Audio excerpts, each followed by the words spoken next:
I was recently speaking to an elder, a good brother, and we were talking about time and the concept that people that waste your time have a lot of time to waste. And I was thinking about this from the perspective of clients in the business that I do and understanding the different kind of clientele that I have and being able to correctly categorize them, because a lot of people will waste your time. I'll give you a perfect example. You'll have a certain set of clientele.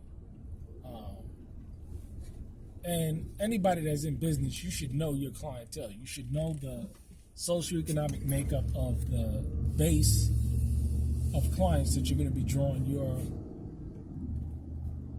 your business from, thereby creating, your wealth, your sustainability. So your time is very important. But this is a perfect example where a client will call me up and they will say, you know what, got your information, heard you do a great job.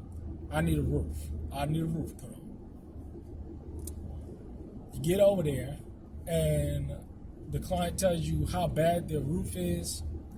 They will point out the cracks to you. And because it takes time to give an estimate. It takes time to drive a half an hour, 15 minutes, 40 minutes to a client's house, take a ladder or a tape measure and measure out exactly how much it's going to cost and what materials are needed in order to get this job done. So from the perspective of putting on a roof, I got to drive to the client's house. I have to bring a ladder or use a ladder that's there. Either one, it doesn't matter to me. I have to take the measurements of the valleys, the hips. I have to find out what the angle of the roof is. I have to take the measurements of all aspects of that roof so that I can transfer it over to actual numbers in terms of how many linear foot of metal that I need for each part of the roof. Now, anybody that knows anything about roofing and taking measurements for metal, because it's different from shingles to metal, all that stuff has to be cut to size. Either you have to cut it to size on the job site, which is sometimes you can't not get through putting on a roof without having cuts. You just want to minimize that cuts, and there goes the measurements. I'm just trying to really break this down because it's just not, anybody knows about putting on the roof. There's a lot of calculations. There's a lot of measurements that you need to take.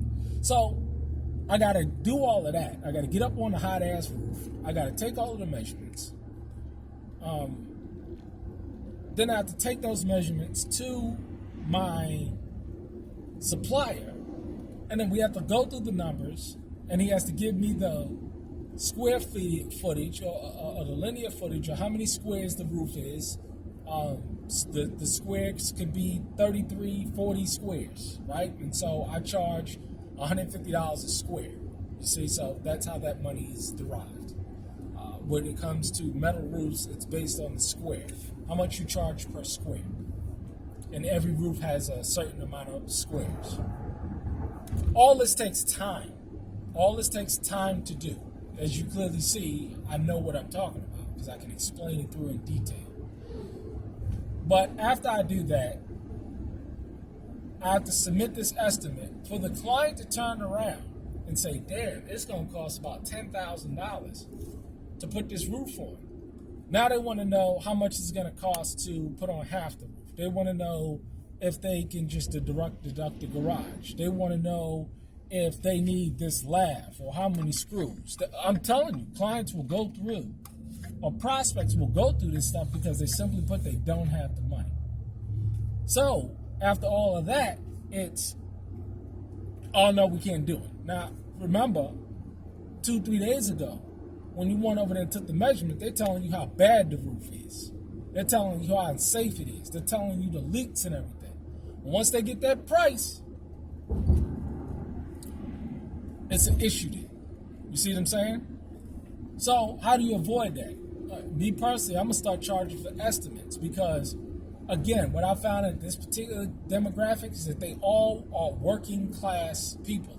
They're homeowners that pay a mortgage, and they're working class people. So a lot of working class folk don't have $10,000 unless it's an insurance claim.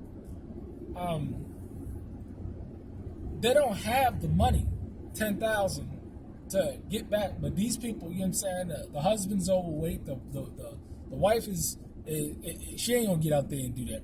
You know what I'm saying? But they don't have the money. This is why I say over and over again, you know, my clientele consists of retired white couples that got pensions. They got good pensions. So that they got that money in the bank, you know what I'm saying, and the house is paid for, that they can write me, you know what I'm saying, an XYZ amount, a check. You know what I'm saying? And it's not a problem for them to get that money. But working class folk, you know what I'm saying, they broke. I mean, that's just the truth is, you know, they don't have the money to fix and maintain their homes. And this is another reason why people are going to start selling and abandoning their homes or living in squalor.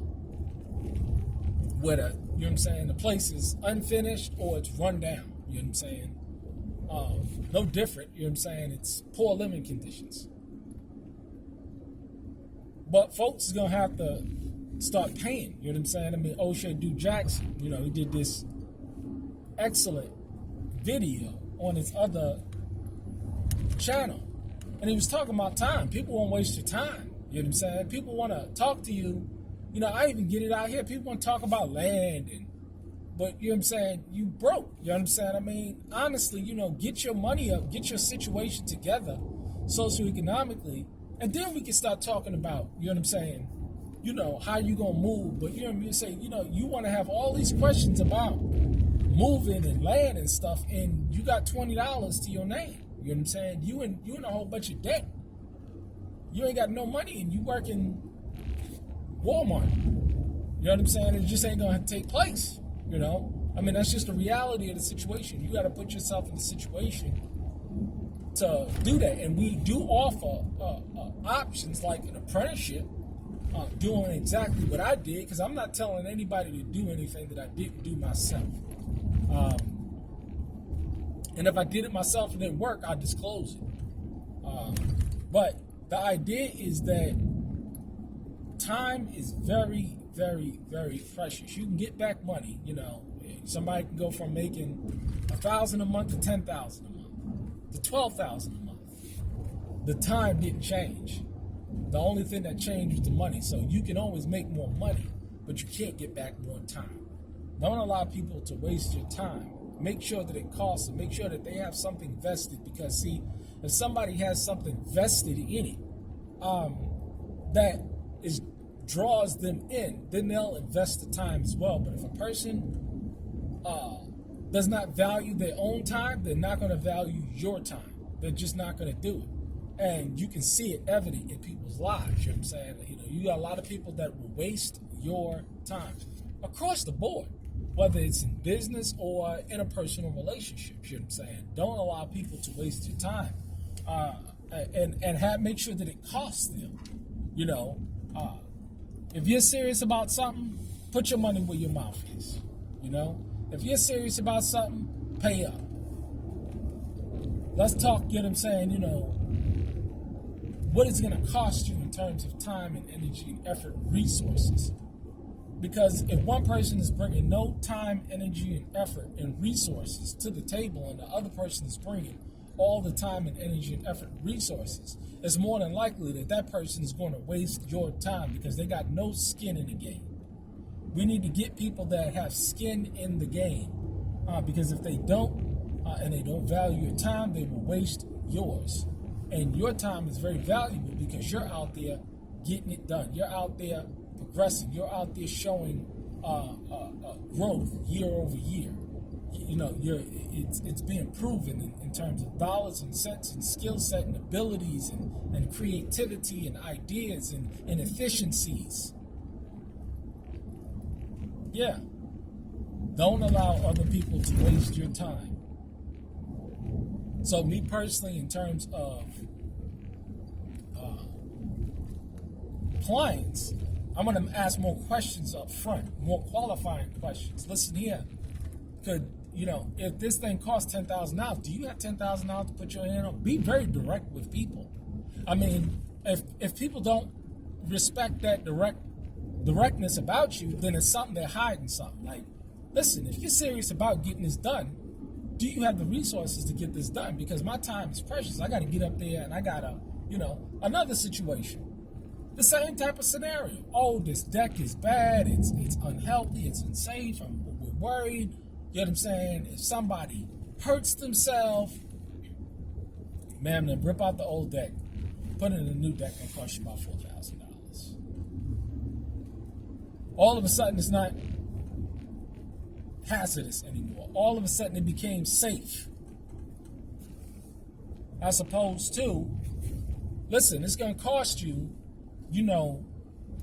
we're looking at a rough estimate of materials because I got to take those measurements, take them to Home Depot. They got to pull how it makes me look at the contractor's desk. Well, I get a client, they pull all the material because they know I'm in there doing business, and they pull all the material and have it ready at the contractor's desk with the invoice and all done. It took some time to do that. Now I come to find out the client backed out off of the deal, and they got to restock all that stuff. Now my credibility is being questioned because I just wasted their time across the board. Don't allow people to waste your time, especially when you're efficient with your time. You must be efficient. It's the same roof. You must be efficient in order to get things done because, again, in conclusion, you can always make more money, but you cannot get back your time. Your time is precious. Make sure people that are in your social circle across the board value your time, because if they don't value your time, then chances are they ain't doing shit with theirs.